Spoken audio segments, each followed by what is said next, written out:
Overcomers. Often we hear the story of identical twins that grew up on the wrong side of town. They endured hardship and extreme difficulty. But one of the siblings went on to thrive and grow and reach their full potential, while the other stayed in the clutches of society. Often they were a victim their entire lives. But why? Well, that's a great question. To prepare for this speech, I studied one of the greatest overcomers of modern times. Her name? Helen Keller. When Helen Keller was 19 months old, she got scarlet fever. Back in those days, that was a serious deal.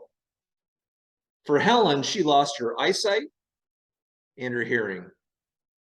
Can you imagine facing life and its difficulties with no sight and no hearing? Just for context, I'm going to ask you to close your eyes and plug your ears for 10 seconds. Please begin.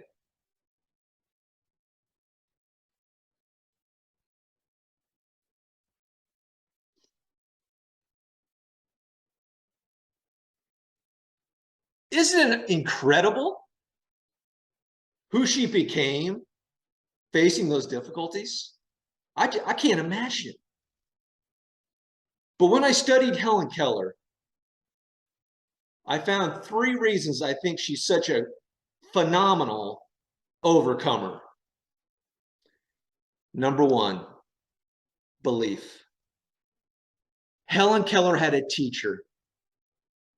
She had somebody that came along just at the right time, somebody that believed in her, somebody that was stuck with her, somebody that taught her Braille around 1900 with no hearing.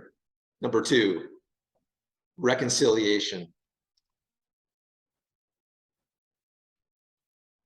Helen Keller, she faced deep pessimism, depression. And how could she not? With those difficulties, most people would never escape that. But Helen Keller, she went on to choose optimism. She chose to be a light for you and me. Amazing. Helen Keller had true grit. You're not going to believe this, but Helen Keller went on to go to college. She graduated cum laude.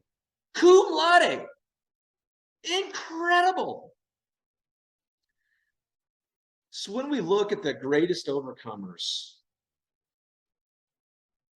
often they had somebody that believed in them before they can believe in themselves. They had a teacher. They had a mentor. They had a coach. They were great at reconciliation. They took something that society saw as bad and they used it for fuel. They turned it into something good. They found the purpose in their affliction. And lastly, they had outlier grit. Whether you're a believer or not, in Galatians chapter 6, verse 9, it says, "Let us not grow weary while doing good, for in due season we shall reap if we do not lose heart." Boy, that's wise advice. There's no doubt that Helen Keller is one of the greatest overcomers of modern times. In her book, Optimism, she states, "I decided to look for the good in everybody and everything. After intense study, she felt that the good in life outweighed the bad. And perhaps that is the secret to becoming a true overcomer. Thank you.